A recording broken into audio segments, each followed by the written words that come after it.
እኔ የምሰራው በጭስ የሚታከም የጥርስ ህክምና ነው። ሰዎች ይጠይቁኛል፣ ብዙ ሰዎች ይጠይቁኛል፣ ከጥርሳችን ውስጥ ትል ይወጣል ይባላል እንዴት ነው ይሉኛል። በነገራችን ላይ አንድ እዚህ ጋር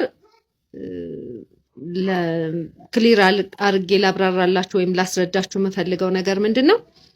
ይሄንን ትምህርት የተማርኩት ከሰዎች ነው። ልምድ ነው፣ በልምድ ነው ይሄንን ትምህርት ወይም ይሄንን ስራ ያገኘሁት በልምድ ነው እና ይሄንን ነገር ስለምድ የተነገረኝ ትል ከጥርስ ውስጥ ይወጣል ተብሎ ነው የተነገረኝ እና እያየሁም የለመድኩት ትል በሚል ነው ስሰራ የነበረው ማለት ነው።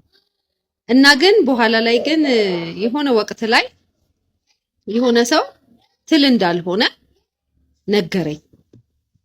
በነገረኝ ሰዓት በጣም ነው የደነገጥኩት እውነት ለመናገር።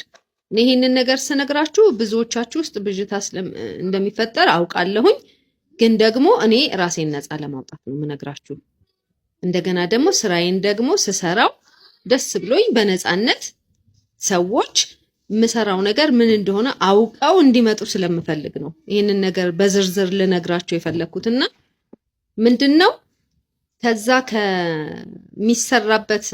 በምንሰራበት ጊዜ ማለት ነው ትል አይደለም የሚወጣው። እኔ ስማር እንደነገርኳችሁ ትል ነው ተብሎ ነው ሳይና ስሰራ የቆየሁት ለረጅም ጊዜ።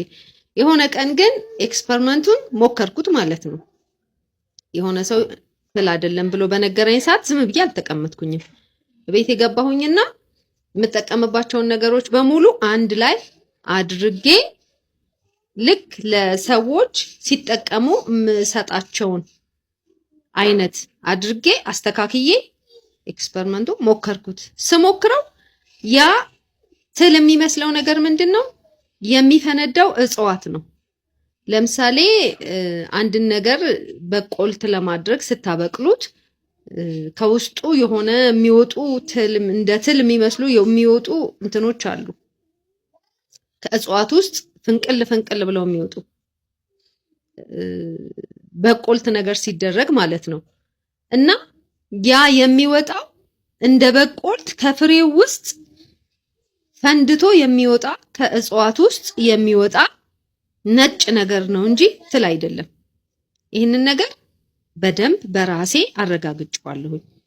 ከዛ በኋላ ይህንን ካወቅኩ በኋላ ግን ለሰዎች የምነግረው ከውስጡ ትል እንደማይወጣ፣ ነገር ግን እኔ በአይኔ ያየሁትን የምነግራችሁ እንደዚህ ጥርሳቸው ድዳቸው አብጦ መተው ይሄንን ነገር በመሰራላቸው ሰዓት ያመግል በራሱ ሰዓት ፈንድቶ ወጥቶ እፎይታ የሰጣቸውን ሰዎች አይቻለሁኝ።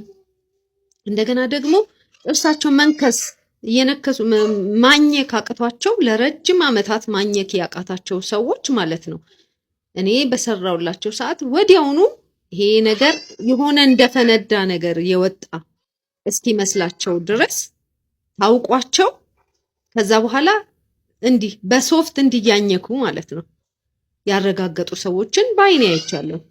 ስለዚህ አሁን እኔ የምነግራችሁ በአይኔ ያየሁትን ነገር ነው የምነግራችሁ።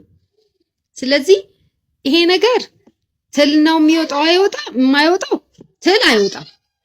ነገር ግን ይሄንን ስራ የሚሰሩ ሰዎች የሚሰሩት ስራ ግን በትክክል ያድናል። እኔ አረጋግጬዋለሁ፣ በትክክል ያድናል።